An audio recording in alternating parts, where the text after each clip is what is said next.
Okay, hello. Good afternoon, and welcome to the 2021 Young Life and Times survey launch. I'm delighted to welcome you all and delighted to see you all here, but well, see some of you. We have over 70 participants who registered for today's launch. Which is fantastic news for us. Of course, we prefer to see you all face to face and serve you your coffee and a tea. But unfortunately, it is what it is. But I also know from the last 2 years that webinars have become quite a useful format, in particular for those who otherwise would have to travel and couldn't travel to these events. So we are very delighted to have you all.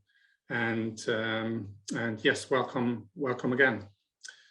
So I'm going to start with today's event.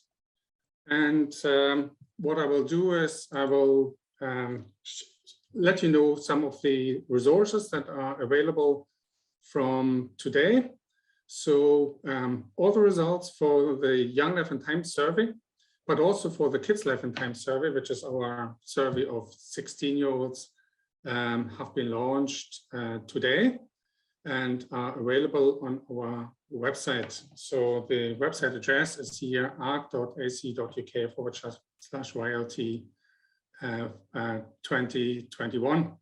You can also see all the other results of our surveys that the Young Life and Times has run since 2003.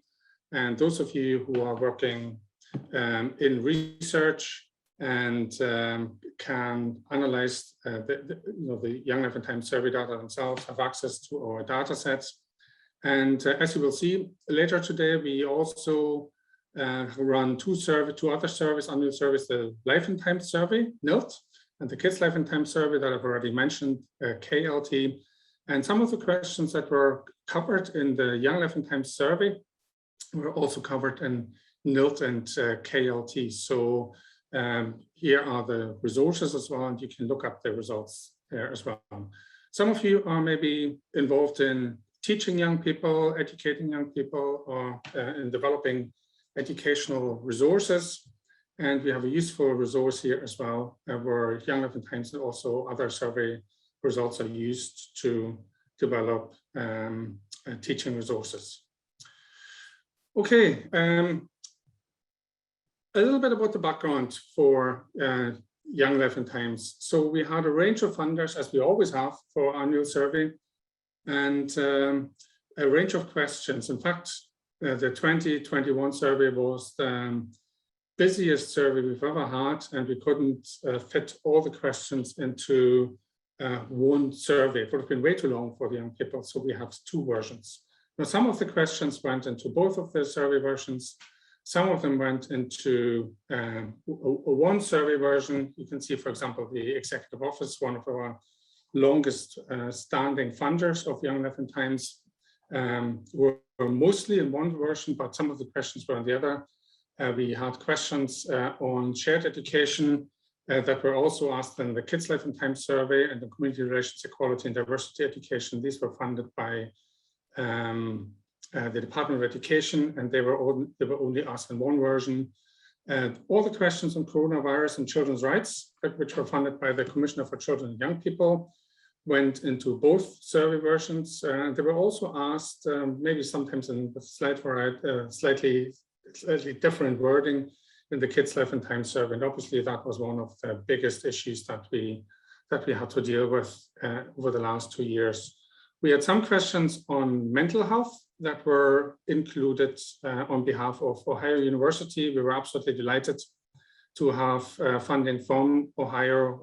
Rosalind Roach, who you meet later on our panel, is somebody who worked with many years ago when the Young Life and Times first came about.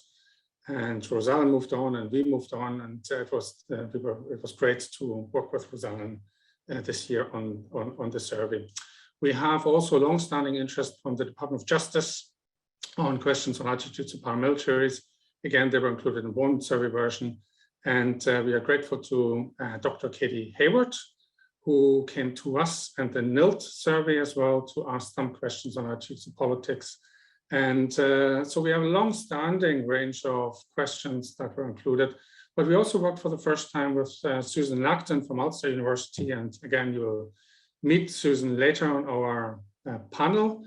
And we were asking questions on behalf of Susan and her team in the Northern Health and Social Care Trust and the Public Health Authority on coercive control. And these questions were also in a slightly different format included in Life and Times. So quite a packed program. And unfortunately, we can't cover all the results, but I will cover key results from most of our questions. And again, all the other results are available today online, as is the summary flyer that we produce for young people who participate in the survey.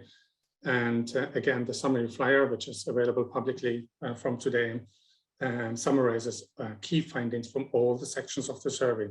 So generally, how the fieldwork works is we draw a sample from the child benefit register to make sure it's a random sample of 16-year-olds that we invite to take part in the survey. We sent out information to all Young Life and Times participants.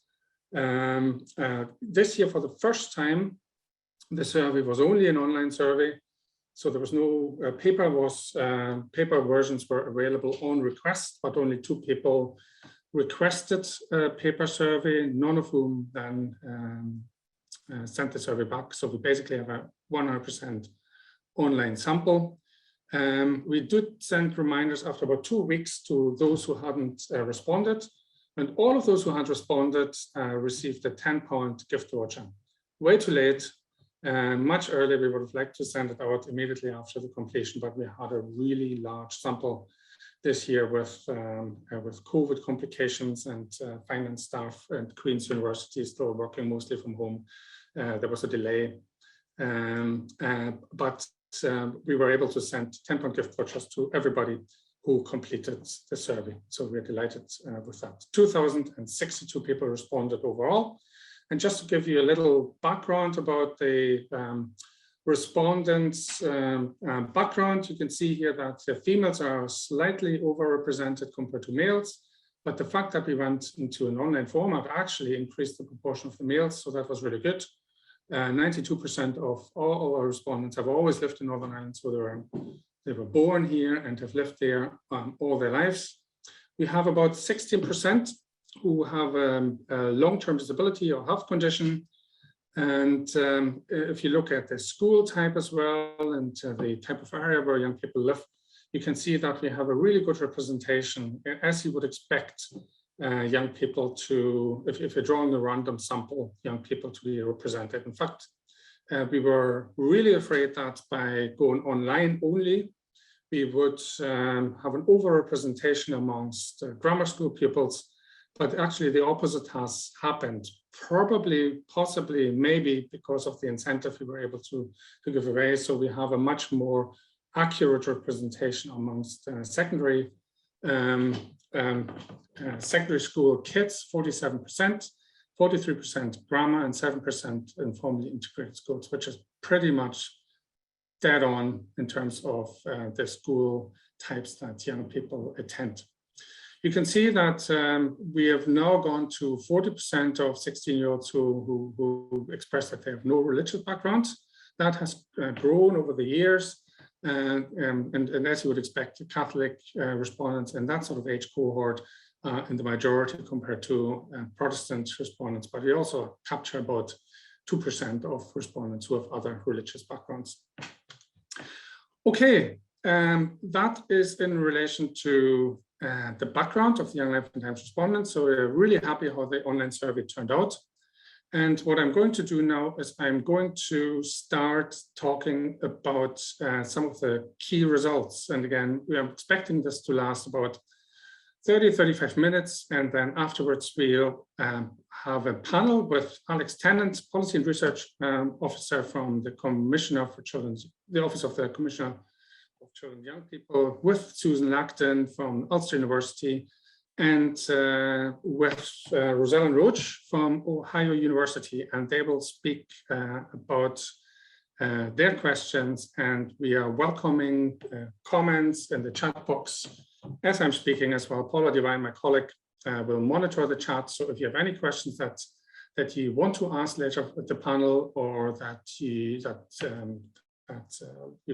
comes to your mind as I'm presenting some of the key results, just type in the chat box and we will attend to those in the later on in the panel. So off you go. So we're starting with COVID-19.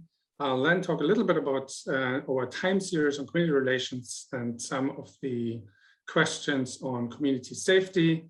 We will then turn our attention to coercive control, and we will talk a little bit about some of the questions on politics as well, attitudes to politics. Starting with COVID, and when I look at that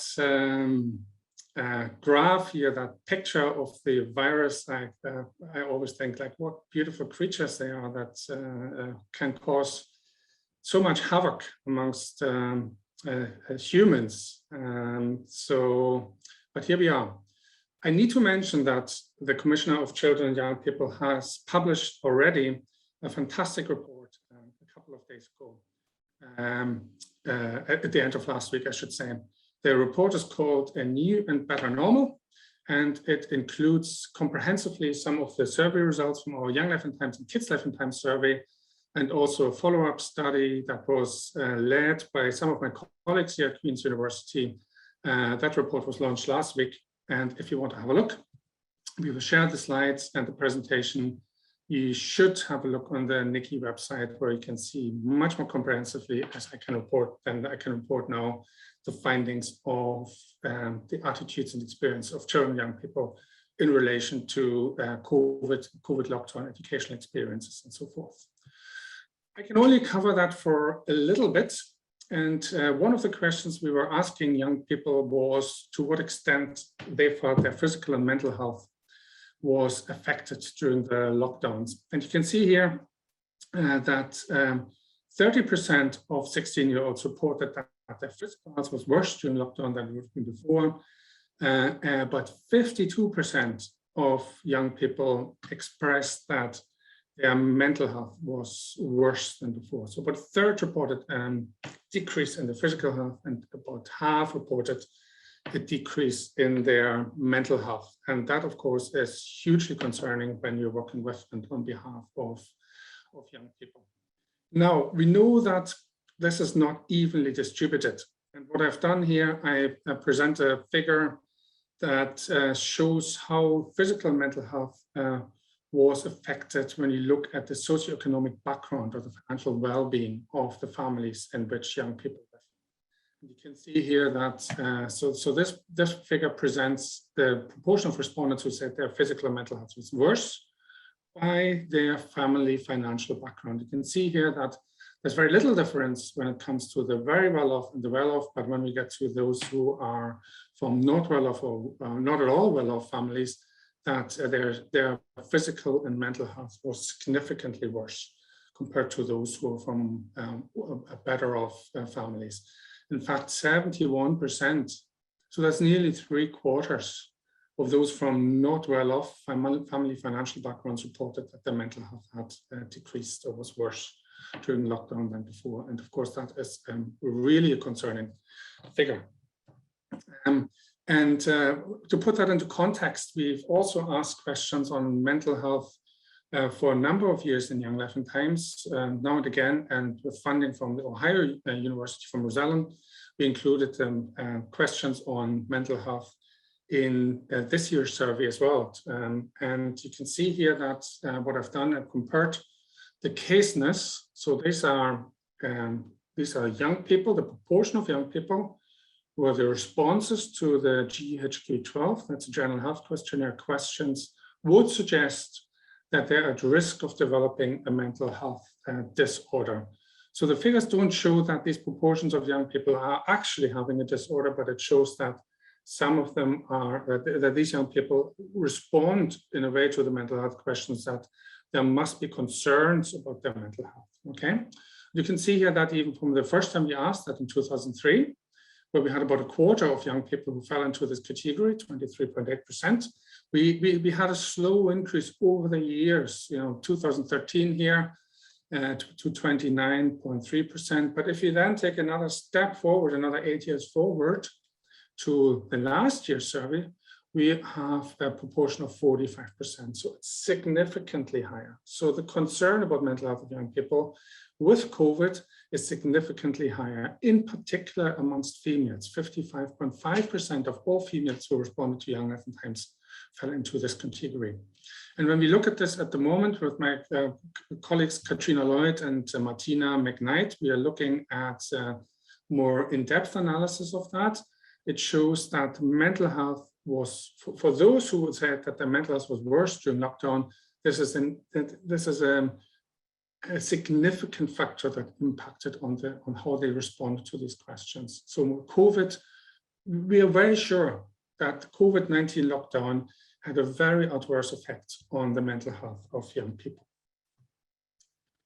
Okay, so it's not great news to start with, but probably not surprising, but we can also look at some of the other results in relation to COVID-19.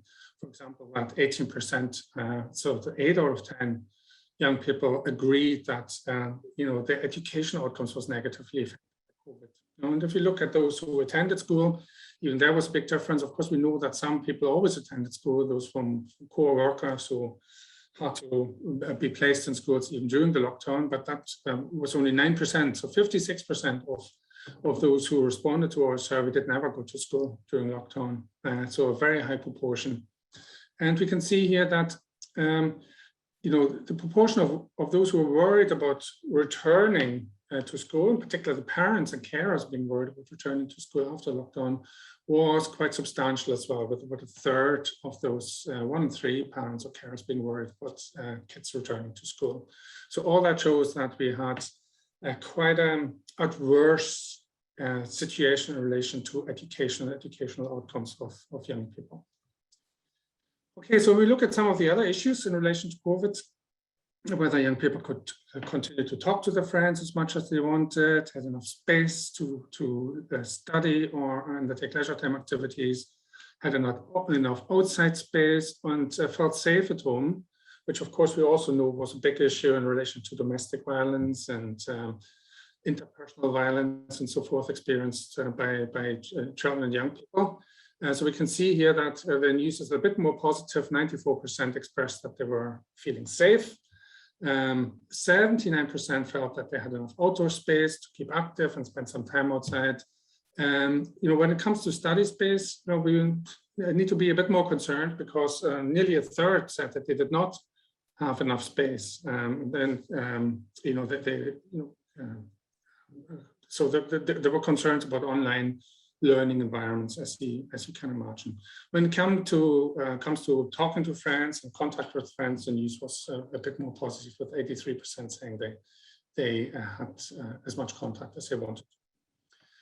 Then, of course, we are also policymakers. We are running these surveys not for ourselves because we enjoy them so much, although of course sometimes we do, but we run them in order to inform policy making and policy decisions. And one of the concerns that we have as a survey team is that we need to make sure that young people and children have a say when it comes to the decisions that are being made about them. And you can see here in these two pie charts that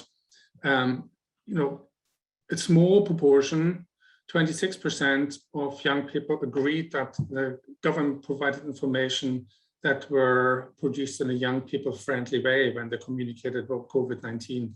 But when it comes to involving young people in decisions about coronavirus and how to handle the school lockdown and so forth, you can see here that really the results are quite disastrous, with only 6% agreeing that the government listened to young people when we make decisions about coronavirus. And I'm sure Alex from the Office of the Commissioner of Children and Young People will have to say something about that later on, and the great work that they have undertaken in relation to that and addressing the fact that, unfortunately, young people were not asked how these decisions should be made. But maybe you have a view on that as well, what you think, to what extent young people should have been or could have been included. And then when we look at some of those open responses, and I wish I could share many more of those because they're often so insightful, All I'm sharing here is some of the comments and quotes that we received in our survey, which really alludes to the fact that young people very strongly feel that they should be listened to when it comes to young people and issues that affect young people mentally very strongly, as COVID clearly did, that they feel that there should be more help given to those who struggle with health problems. And we know what the waiting list situation is like in Northern Ireland, worse than the UK. And young people, of course, are very much affected by that as well. They also felt very strongly that, if this happens again, if a situation like that arises again, where emergency legislation has to be implemented, we need to be better prepared. Okay, so I think we feel very strongly that these young people's opinions capture what we feel about this as well. Okay, that's COVID. But again, if you have questions on that, there are more questions and responses and online, but Alex is also here to respond to any comments and chats later on. And I'm turning my attention now to good relations and community safety. So these questions were funded by the Executive Office and to some extent the Department of Justice, and also some questions in relation to rioting were funded by Rosalind's team at Ohio University. Now, one of the great benefits of running a survey on an annual basis is that we can track change of attitudes. And Young Life and Times, as NILD and KLT, ask questions on an annual basis that are used by policymakers for decision making and funding purposes. And one of these questions is a question which looks at the perception of young people with regard to the relationship between Protestants and Catholics in Northern Ireland. And you can see here that there's a level of stability, but really what the survey shows in 2021, and actually we have the worst, the lowest proportion of young people ever since the survey started in 2003. And some of all the respondents this year weren't even born in 2003. So they were only born in 2005. So their responses are the lowest we've ever recorded in relation to positivity towards community relations between Protestants and Catholics. Now, you could argue that obviously after so many years of the peace process, you may think that, what is going to be better in 5 years' time? So we've settled, we have a stable, reasonably stable, some people may say, reasonably unstable, others might say, a peace process, but certainly a peace process for some years now.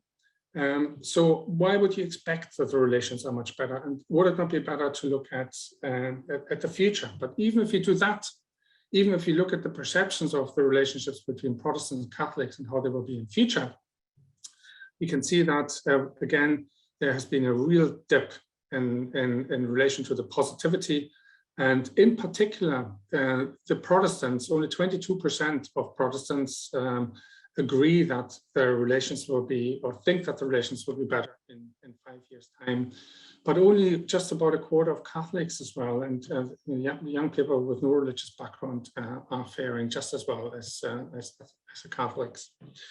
Now, and again, you may think you wouldn't expect an improvement in relationships after so many years or not a significant improvement in relationships after so many years of the peace process. But if you look at another category, which is like the extent to which religion will make a difference in how people feel towards each other in Northern Ireland. Even here, we can see that over time, there's been very, very little change. There's an outlying year in 2017, but overall, what we can see is from 2003 to 2021, the recent survey, there's been a slight drop, but nearly 75%, nearly 3/4 of 16-year-olds think that religion will make a difference to how people feel about each other in Northern Ireland. Okay, so and another category that we may want to look at is preferences for mixed religion environments. Maybe it doesn't matter if religion makes a difference. Maybe it doesn't matter if relations change. What matters is if people are more predisposed towards mixed religion environments. But if you look at the graph here, even here we see now a drop in 2021. So we have the lowest proportion ever of young people in the survey. Well, there was only one other year in 2004 where we had 67% of young people saying that they would prefer mixed religion workplaces. And all the other years, the proportion was higher. So the lowest ever.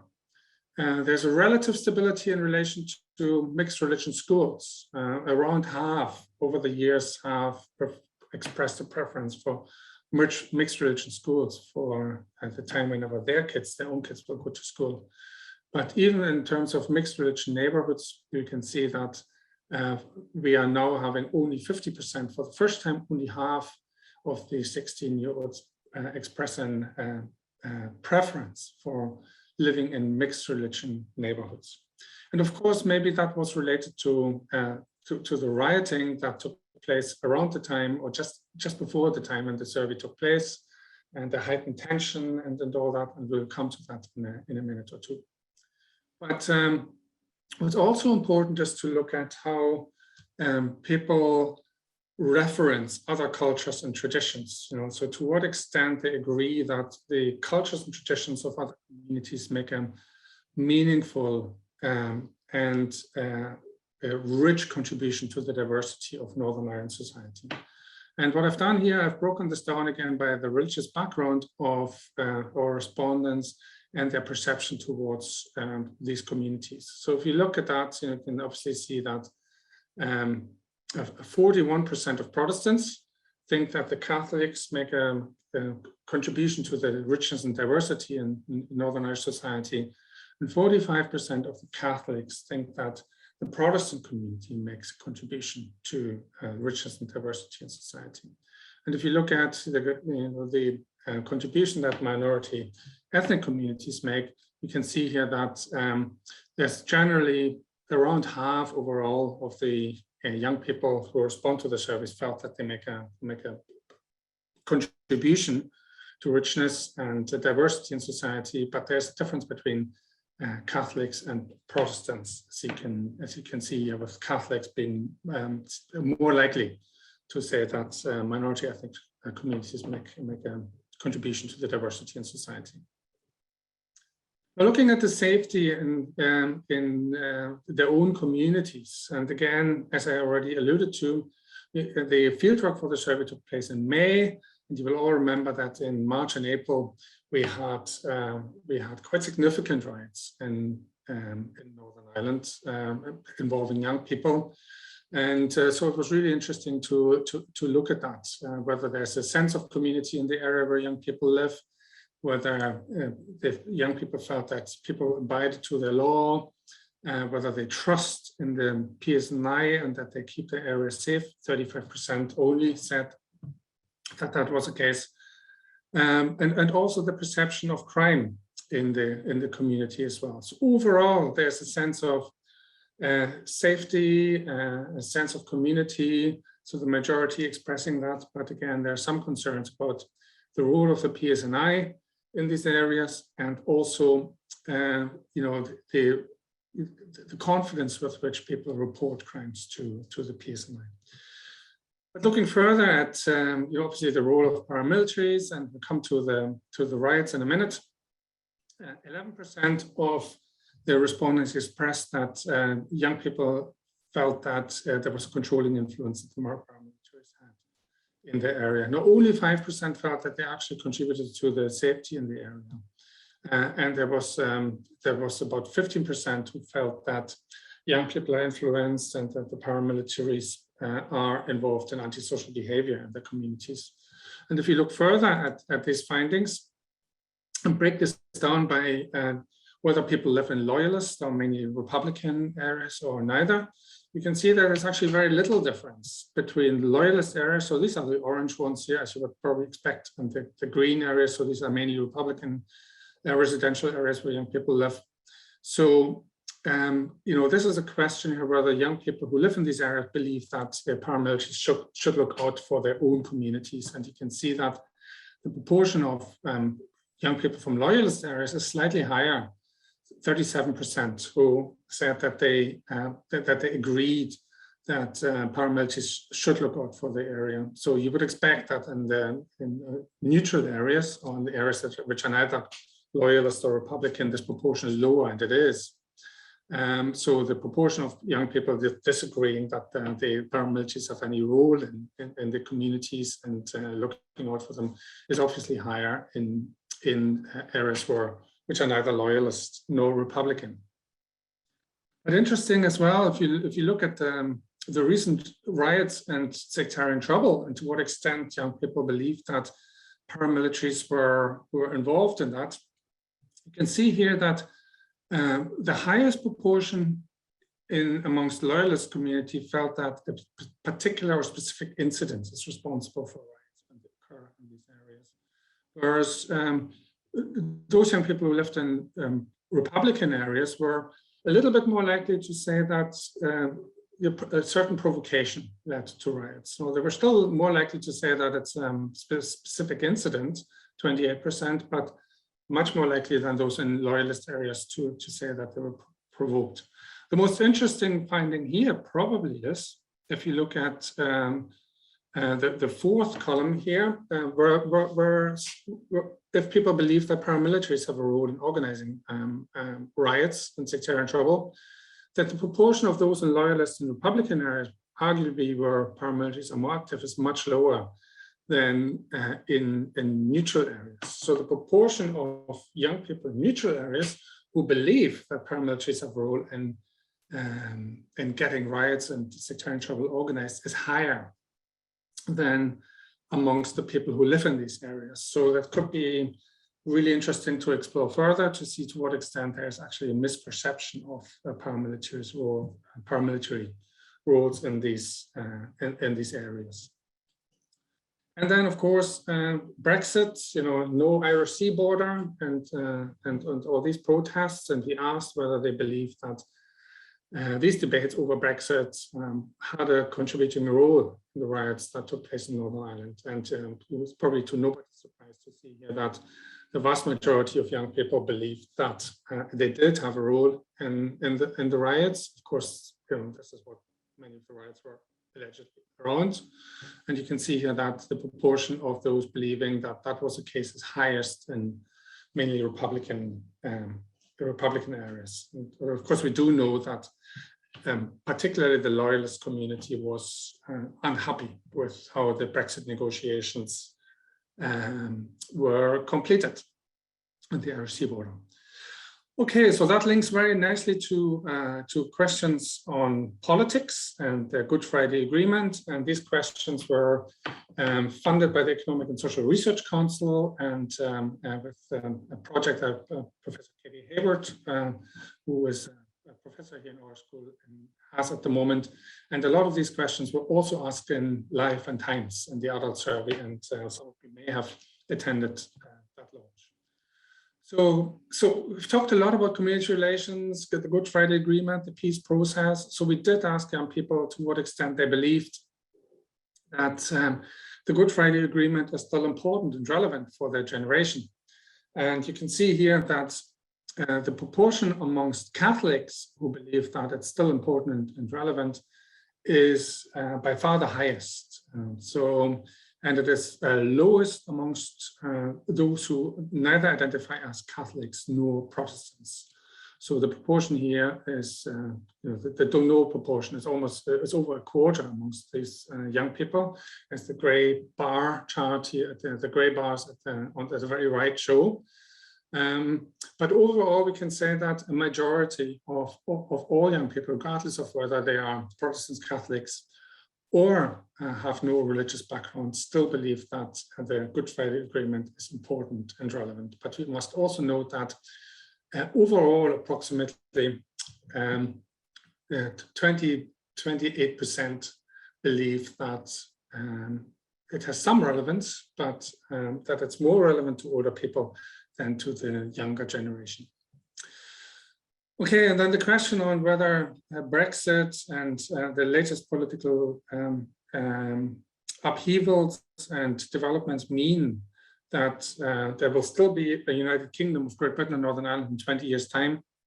You can see here that the responses vary significantly between Catholics, Protestants, and those with no religion, with the Protestant respondents being much more likely than anybody else to to say that they think it is likely that the United Kingdom of Great Britain or Northern Ireland will still exist in 20 years' time.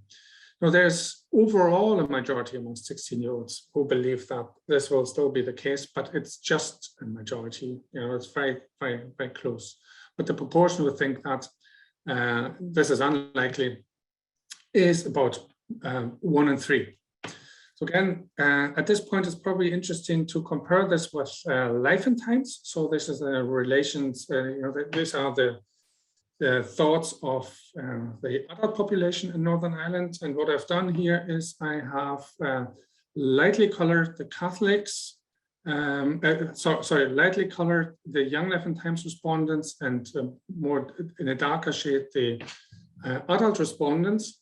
And you can see here that there's actually very little difference. The main difference can be found in the unlikely column here, where those with no religious background from Young Life and Times are only 22% who believe that it is unlikely that Northern Ireland will still exist in 20 years' time, whereas this proportion was 40% amongst those with no religious backgrounds in the adult survey.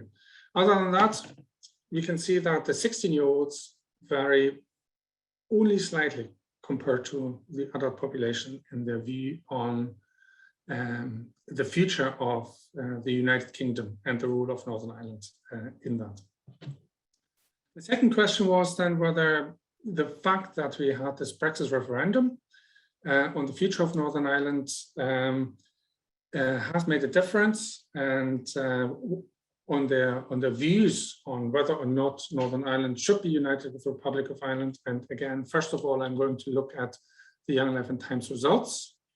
And you can see here that, again, to probably nobody's surprise, 67% of Catholics believe that Northern Ireland should unify with the Republic of Ireland, whereas 79% of Protestants believe that Northern Ireland should not unify with the Republic of Ireland. Now, if you look at the results online, you will see we were asking about some of the factors that might play a part in their thinking about whether or not they believe that Northern Ireland should unify with the Republic of Ireland or not. So where we refer to the economic situation in Northern Ireland compared to the Republic, or the health system and so forth, but I cannot, I don't have time to present that in detail at this point.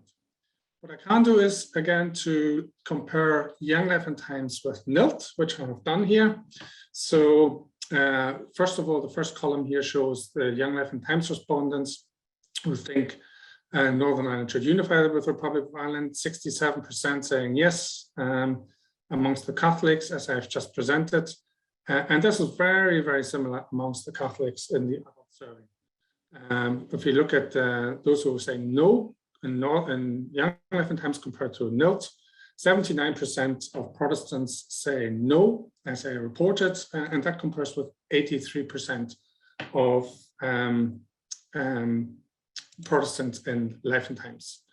And so the graphs look remarkably similar, but there are some differences, and again, particularly in relation to don't know. So the proportion of those who haven't formed an opinion amongst Young Life and Times respondents, it's much larger than amongst Northern Ireland Life and Times respondents. And then when it comes to Brexit again, the question on whether it has made a difference to how young people feel about the United Ireland, and I think we've looked at that already. So that takes me to the last section that I want to report on today, and that is the questions on coercive control. As you could see in the last section, so there are a number of questions we ask over a long period of time and have asked every year, but every year we also ask some new questions, and we were absolutely delighted to work with Susan Lacton and her team this year on coercive control, which is something that those who know me personally know that this is something a topic very important, dear to my heart. The relationships and sexual relationships between young people and among young people is something that I've worked on for many, many years, even before I came to ARC. So it was great to have an opportunity to work with Susan on something that I find personally really important. And if you think in relation to the Me Too development and the historical sex abuse investigations that go on at the moment, I think we all understand that we have to do much better in relation to helping young people to understand what healthy relationships are, how they look like, and how they can protect themselves. And Susan and her team are way up in terms of timescale and have already produced a research update that we are publishing today as well. Young people's understanding of coercive control, which summarizes the results of that. And there's a link here where you can get the update on our website as well. So again, these questions were also asked in Life and Times, and there's a comparative research update already available as well. All I'm doing now is to present some of the key findings, and again, comparing this with Life and Times to see how young people differ in relation to that. So the first question that we asked was whether young people had ever heard about coercive control and determined whether they knew what it meant. And afterwards, young people were presented with a scenario, which was a scenario which featured a male victim and a female perpetrator in one case, and a female victim and a male perpetrator in another case. And we were asking them whether they were recognizing this coercive behavior that was described in these scenarios as what it was. And what we found overall was, what Susan found overall with her team, that young women were actually less likely to say that they understand the term. Now that could be to do with reporting. We know from other surveys that young men, or just males in general, are much more confident knowing that they know something and stating that they know something, even though they may not. But it could also be a real problem that young women really indeed do understand the term less and are less able to recognize that. And I know Susan, that you can probably talk about that, is doing some follow-up work in relation to that at the moment. But what we also found is that young men were perceived to be at lower risk from coercive control. And again, that connects quite well with existing research, which shows that young men are maybe much less likely to report it. They're much less likely to see themselves as victims because they are supposed to be the stronger partner. They're not supposed to be victims of coercive control. So there's a lot of work to be done in understanding that, and also in relation to educating young people. So you can see here on the table that 13% of females and 19% of the males in Young Life and Times only did say that they knew the term and knew what it meant. Now that's significantly lower than the adult population, 63 and 62%, with very little difference between males and females, as you can see. And it's just basically a reverse. If you look at the proportion of those who say they don't know, 60% in Young Life and Times, and only 16% in Life and Times. So it's an actual reverse between the adults and the young people.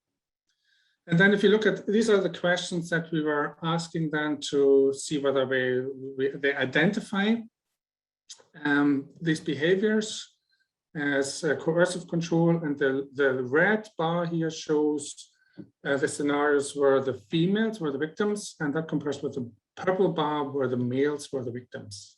Okay, so you can see here that the bars are very, very similar.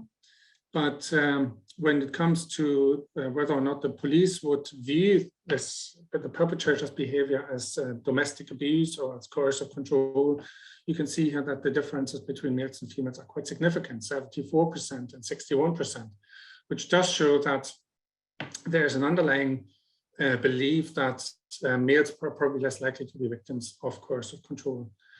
Overall, I suppose Susan can talk about that. We are probably quite content with the high proportions of young people recognizing this as coercive control. What we're maybe less content with is the, the figure here, the first one, that only about 1 in 10 believe that this behavior is commonplace. And we know from other research that it is more commonplace than just amongst 10%. So that takes me to the end of the presentation. What is left to say is that we are already planning, as always, the next Young Life and Times survey. And if any one of you who is present today is interested in asking questions and talking to us about that, now is the time to talk to us. We've just published the research update on coercive control, as I said, and we are absolutely delighted with that. We've also published a summary information for young people, which can be found online. And we are due to publish another research update on good relations, and that will be done this autumn. There are other engagement activities, publications, follow-on work, and so forth. Some of that is already completed, as I said, by Nikki. So do keep up with us and our news. And last but not least, this is, of course, not a one-man show, not at all. It's never been, and it will never be. So we are a strong team and a strong and steady team, which also involves Martina McKnight, who has worked very hard to get the results online. And over the last weeks, Paula Devine, who's a co-host today of this event, and also the co-director of ARC, Katrina Lloyd, who is the director of the KLT survey and also works with us here on Young Life and Times, and Mehmet Kul, our really cool IT consultant at Ulster University, who is looking after the website to make sure that it all works. HMRC provided the sample for the survey, as they do every year. We are grateful to CDDS here from Queen's University, who developed our online survey tool this year, and to RWPs for all the mailing. And last but not least, a big and massive thank you to all the young people who have taken part in this survey this year. So that's it. In terms of the key results, I hope you found that interesting. And at this point, I will ask Rosella and Alex and Susan to turn their videos on. I will, if I may, Alex, can I start with you? Obviously, we know how important COVID-19 was for young people, or for everybody really in society over the last couple of years. And I've already said that you launched a really brilliant report last week, where you summarized some of the findings from our surveys. Can you share maybe a little bit more about the work that you're doing now? I presented that young people obviously recognize that their voices were not heard as they should have been, and that they didn't feel that some of these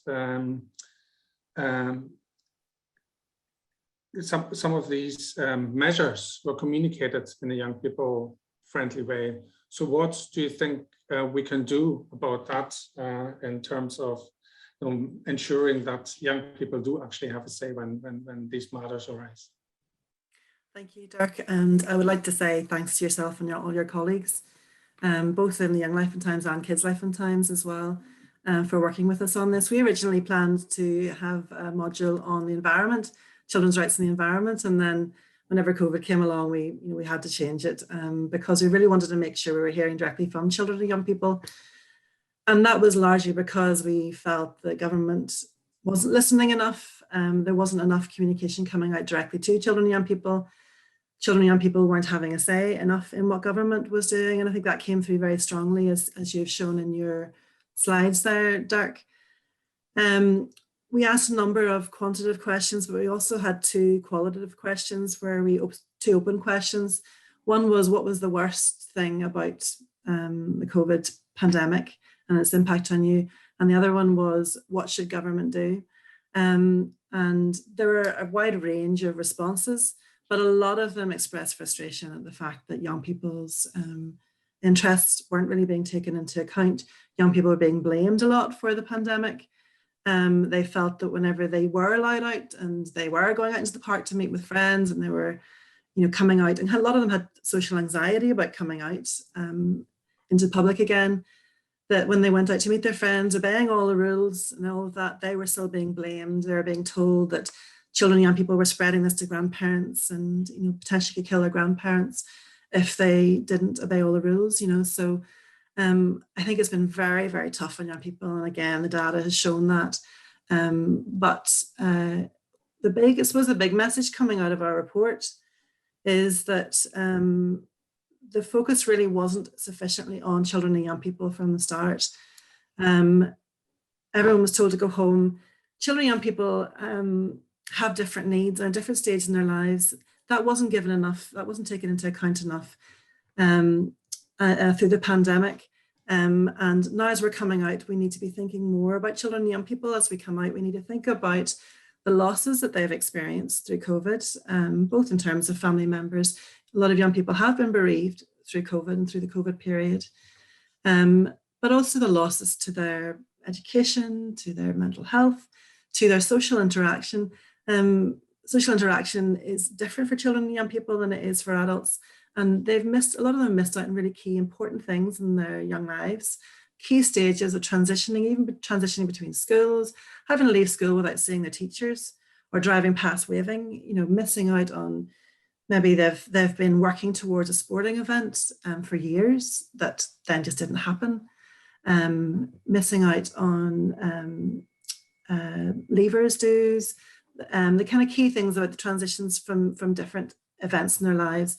And even like one of the qualitative answers, the young person was saying just about how much they felt they'd lost.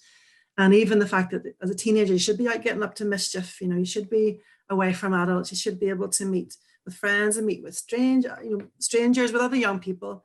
And that all has been lost to them. So in the recovery and in this next stage and in the recovery from the COVID period, we need to be thinking more about what children and young people have missed out on, and we need to be prioritizing that. And I must say that we had started writing the report before we got the results, because there was some delay, there was some time difference really in terms of getting the results. And certainly we rewrote each chapter, but one chapter just started from scratch again, and that was the play and social development one. That I spent a full day reading through the qualitative responses. It took a whole day, and some young people wrote paragraphs about how they felt and how this had impacted on them. And they were very, very emotional and very, very compelling responses. And because of that, we rewrote the play and social engagement chapter entirely to reflect really how young people had felt that they'd missed out so much in that area. And to rewrite our recommendations as well, putting much more emphasis on the need to build back for children and young people in that area, and actually to improve, to have some sort of, we know they're not going to be, it sounds like they're not going to be beneficiaries of the High Street voucher programme, but we feel that there should be money put towards play and leisure activities for children and young people in recognition of what they've gone without over this period. Yeah, that's really interesting, Alex. And I have two teenagers at home as well, as you well know, so 15 and 17. So, and there was talk about these high street vouchers, and now it seems like the government has backpedaled a little bit, and it seems like it's only 18+-year-olds. So again, they probably feel, I certainly know for my son, they feel like, what? But that is not what they're saying. So again, it seems like, and of course, there may well be parents who've now registered in the electoral register who pass on the vouchers to their kids, as they should. But it seems like there was backpedaling yet again, and there was an anticipation raised, and then disappointment. Too often, it's easier to exclude children and young people. Yeah. And government almost takes the easier option to exclude than to work hard to try and include and to prioritise. Yeah. Roselle, I will come to you in terms of the mental health, but I know there are two questions on COVID that probably are directed at Alex. Yeah, and then Roselle will come to you then afterwards. Yeah. Paula will read these out. I can't see the chat at the moment, unfortunately, because of the setup here. Paula, thank you. Okay, hopefully you can hear me. Yeah. There are two questions. One of them is, did the COVID questions combine leisure and study? That's especially in relation to the question, and did you have enough space? Because it might have been important to separate those. And then I'll just read out the second question while you're there, Alex. Of the 56% of young people who didn't go to school at all during COVID, was that because they were clinically extremely vulnerable, or had family members who were clinically extremely vulnerable?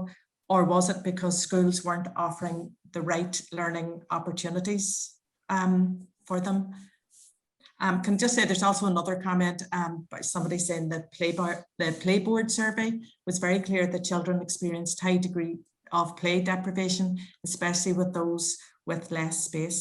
So obviously there's priority for building this area. Okay, so hopefully got the two. Maybe starting with Helen's question. Helen, I would need to look again at the exact wording of that question. I can't remember whether that was during lockdown. Dirk, would you? Yeah, Alex, it was combined, you know, so that was, so we the only thing we differentiated was the inside space and the outside space.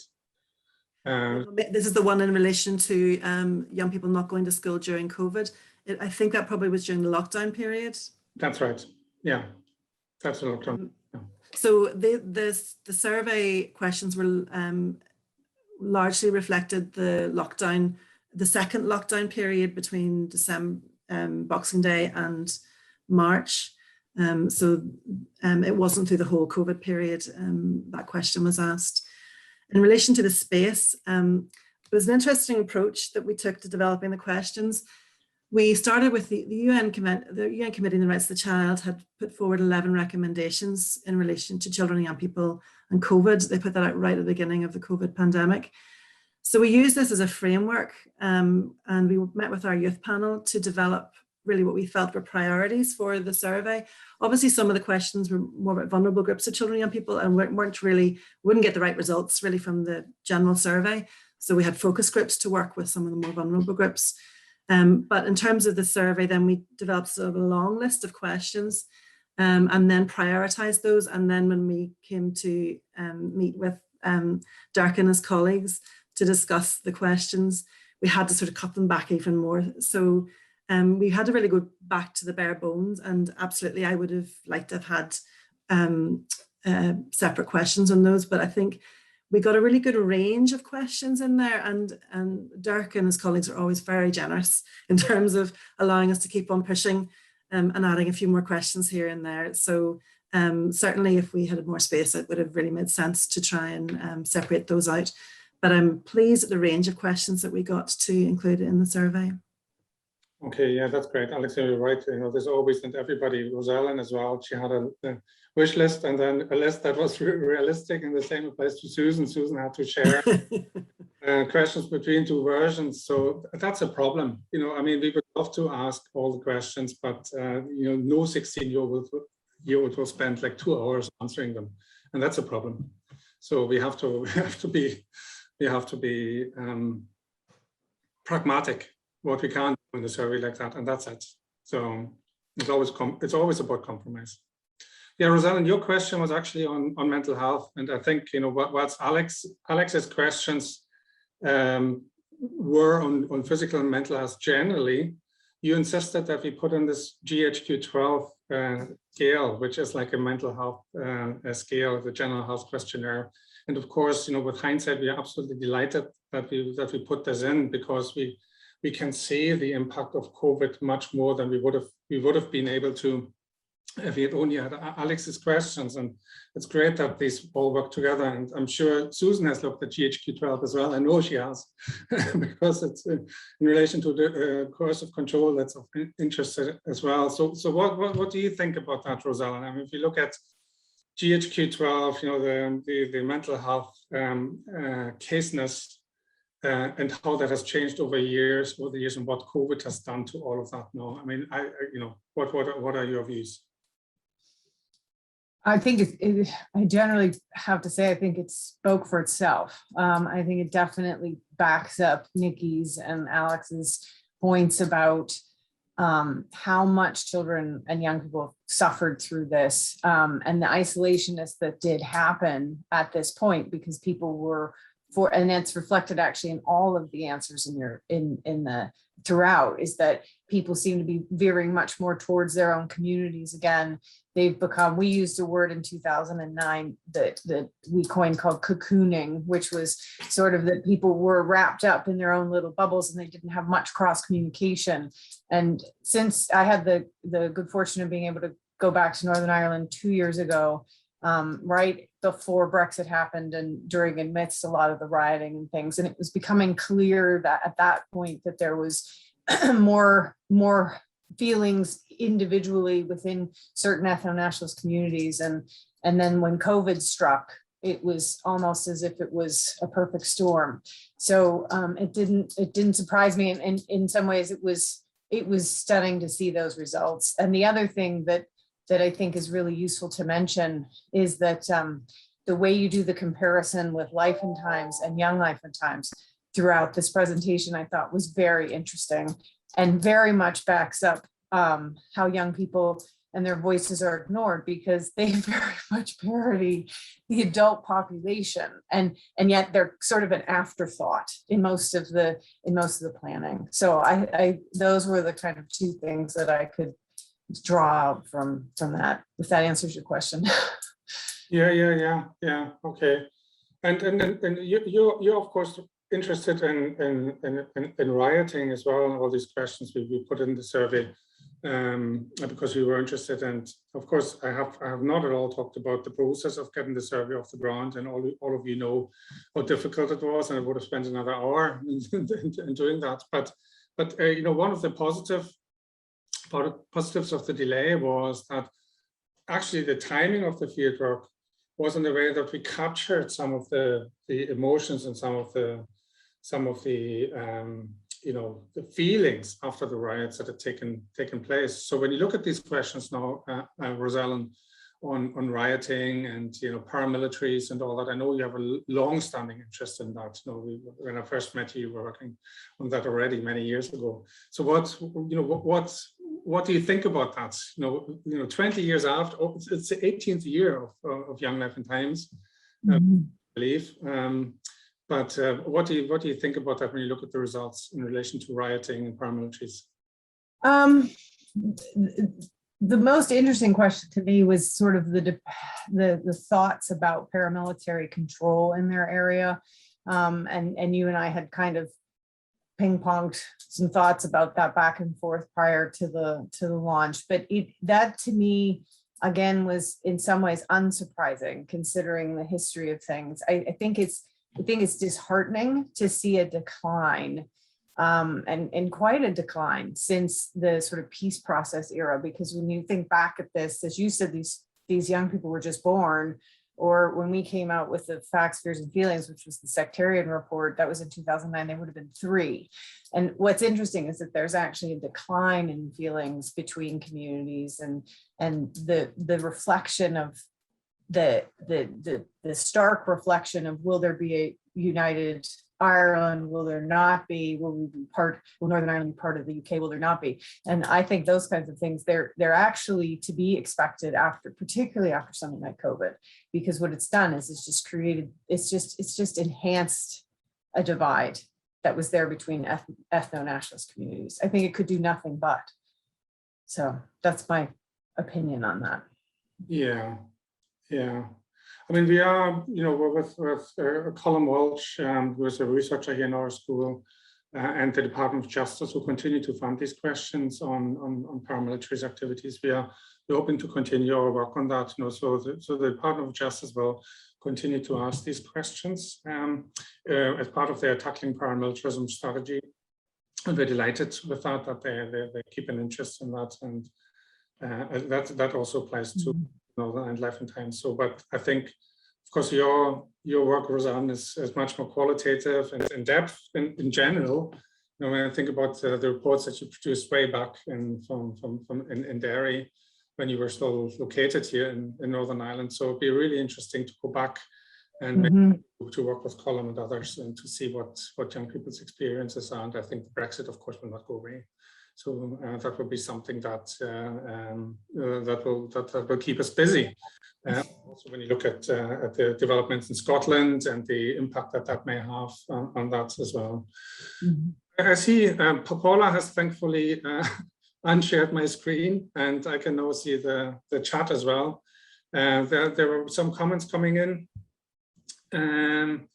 but I wanted to ask Susan maybe as well, and I've already said a little bit on your work on coercive control and how delighted I was that this is materialized in both the notes and the Young Life and Times, and how grateful I am for the research update as well. And I know you're doing some follow-up work as well, which I think, and Alex knows that from all the past input you've had in various roles in Young Life and Times over the years, that the real strength is to actually use the data, which can only be a snapshot, and then do a little bit more in-depth work. So Susan, do you maybe want to share some of that you're involved in at the moment with your team in terms of coercive controls and education and so forth? Absolutely. I think the findings were so informative for us as a team, and they match sort of quite well with what we had found from the adult population. So when we had run sort of similar questions with NILT, we seen this sort of downward trend in age, and we were sort of on the edge of our seats, to be honest, through June, waiting for the results to come through, because we thought, wow, there's a real lack of knowledge there with 18 to 24. What is it going to be like with 16-year-olds? So it's quite stark, given that, as we all know, over the last sort of number of months, and in particular the past year, there's been a lot of conversation around the increase of domestic abuse, particularly during obviously lockdown periods as a result of COVID. And again, maybe to reflect on some of what Alex has said, I don't feel that there's been enough of a conversation around young people and their intimate relationships, because they do have them, and they're at that sort of stage 16 plus where they're really getting into longer term relationships, and are also potentially then at increased risk of these harmful behaviours that are coercive control. Coercive control's main impact is that it's often hidden in plain sight. And what we were really interested in understanding is that whilst we're in the midst of developing legislation which makes a crime of coercive control, and in the midst of developing awareness raising amongst the population, are we really considering those who are at risk, and what do they currently know before we develop these things? So the survey for us has kind of highlighted all the things that we kind of guess were going on in the background, and now we have that evidence base to move forward. So again, maybe reflecting on what Alex has already said, we are taking a very rights-based approach to our work moving forward, that we have to include young people in awareness raising going forward, and we have to further really understand their needs. We are adults, we don't, I often try and reflect in my own work, you know, what it was like to be in a relationship at 16. I don't think I remember it clearly enough. And I also don't think that the circumstance or the culture was the same. A lot of young people are experiencing nuanced things and using things like technology, a lot more sort of online communication, and they're also living through a bloody pandemic. This creates a lot of variability in terms of their experiences that we just can't reflect on. So our work going forward is very much taking an empowerment approach with our young people, trying to identify their needs by speaking to them. We're also very aware that these experiences happen within communities, and coercive control, domestic abuse in general, is normally maintained within households and communities that allow it to go on. We have to move towards a culture shift of unaccepting that type of behaviour, and it's really difficult to understand, well, where do we start? How do we look at meeting those needs? How do we change that culture of acceptance? So the work going forward that we're currently sort of developing is that we need to be talking to the communities about this. So this includes looking at young people, identifying their needs, what they know and what they don't know, and also what they want to know, but who should be delivering that message. A lot of the time there's an emphasis that this should be coming from schools, but our schools are already over sort of subscribed with a lot within curriculums, including sort of RSE delivery, which isn't standardized across different schools. So we have to look further afield. How can we develop new interventions, or maybe work off the back of things that are currently working? There's amazing work going on with, you know, Women's Aid, Men's Alliance, various other programs of work that are being developed within by youth supporting professionals. So we don't really want to throw the baby out with the bathwater, so to speak. What we would like to do is identify as well with our work is what does work, what should we keep, rather than sort of reinventing the wheel every time. So the next few months for the team will be on the development of that type of work with young people and taking participatory action research approaches. And what that means is that we will work with young people from the beginning. So the questions that we ask will be developed by our young researchers. We will bring our materials back to young people via youth groups and ask them, are we asking the right questions? Is this how you would like it to be delivered? Is this how we should be doing the research? And making sure that they're at the fore of that information sort of moving forward. So we're very excited about how that's going to progress. I'm very busy. I could see both Alex and Rosalind smiling, and because I know both of them would fully support that approach and have worked like that in the past. And of course, Susan, you also know that the DOJ at the moment has a Gillen review, which is looking at how females in particular are treated by the courts in relation to domestic and sexual abuse, and RSE is a very important topic. So all the players are on board in the committee, but progress is very slow, I can say, as one of the people who are on that committee, unfortunately. But I think it is really timely. And to some extent, it pains me to say that it's timely, because the first job that took me here was in 2000, was to look at relationships between children and young people and sexual health and all that. And it seems like we've gone round in circles. We've obviously made some progress, but nowhere near enough. And I know Alex was nodding, children's rights, relationship with sexuality education. When the UNCRC produces their reports, it's always pointed out as something where Northern Ireland has to make progress. And so it's really good to see, Susan, that you're doing that work. Okay, so the comments here, I've had a chance to look at some of them now. So I'm really grateful for the positive comments received. So Alex, Rosella and Susan, is there anything from your point of view that you want to add or mention, or something that you would like to highlight from your data that you maybe haven't talked about very much before we draw this to a conclusion here? I think I've got a good opportunity to respond there, but I'd just like to say what an important resource the Young Life and Time survey is for all of us here.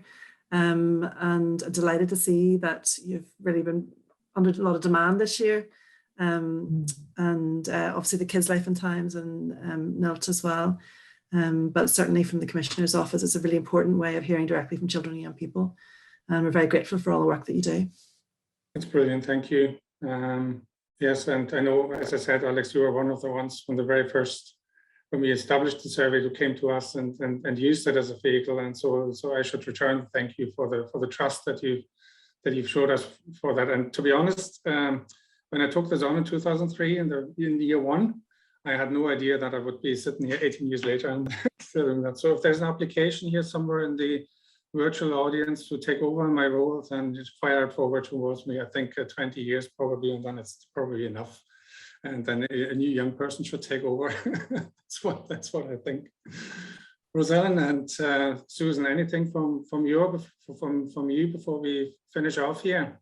I just wanted to say thank you from the team, and thank you after, I spent many years in Northern Ireland, lived there myself, taught at Queen's, and moved into medicine. And so we've had this excellent sort of opportunity to come back and ask mental health questions and revisit some of the young people. I'm full-time academic now. So I was very grateful to be welcomed back to the warm community that is Northern Ireland. And also just to pinpoint for everyone out there what an important year this was, this particular survey. Rerunning some of these questions again in a 2-year, 5-year interval will just be amazing to look back. And again, the generosity, I know this was mentioned before, with Dirk wiggling in one more question or trying to make sure that it was asked this year, because it was such an important year. So just deep gratitude to everybody and for all their time. I know it took a very long time and it's a big effort. So, but it's a fantastic year that this has come out, and there's so much rich information in it.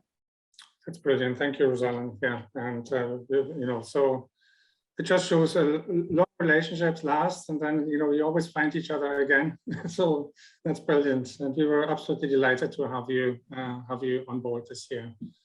And Susan, any last word from you? Anything else, list or anything that you want to add? It was just to kind of echo what everyone said, Dirk. I can't even begin to explain how wonderful it is to have this kind of data on such an important topic area, and the accessibility that the survey gave us during, as was said, during such an important and pivotal time, especially within our history, and to be able to access over 2,000 young people and ask those questions that can directly feed back into your further actions is incredible. So absolutely indebted to yourself and the team for allowing that to happen. And going forward, we do plan to put all of that into action. It's a wonderful opportunity as a researcher to be able to do that, to be able to learn directly from this type of information and to sort of feed back into not only the research, but also hopefully into the culture and practices of Northern Ireland, which is exactly what we will try to do moving forward. And delighted for just being able to work with yourself and hopefully continue that working relationship as we move forward on the issue. Okay, well, thank you all for your generosity with your time and funding, of course, as well. So that's brilliant. And thank you to all the other funders as well. There were some really nice comments here in the chat in terms of using the data for training purposes and so forth. And just an encouragement to anybody to contact us if there's anything we can help with. And I know the data is not suitable for everybody, but we can certainly make it suitable for different audiences. Generally, I think we have a good track record with that. So please feel free to contact us. Also, if you want to ask questions yourself in one of the next surveys, we're delighted to hear from you. So thank you for coming along today. Dare I say the next time face to face?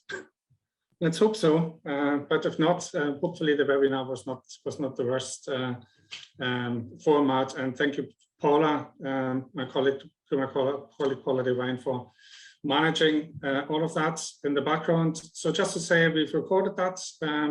If you have colleagues or friends or students or whoever who would have liked to come along today but couldn't, so the recording will be available as well, as will be the slides and obviously all the results. And feel free to contact us if you have any questions in relation to that.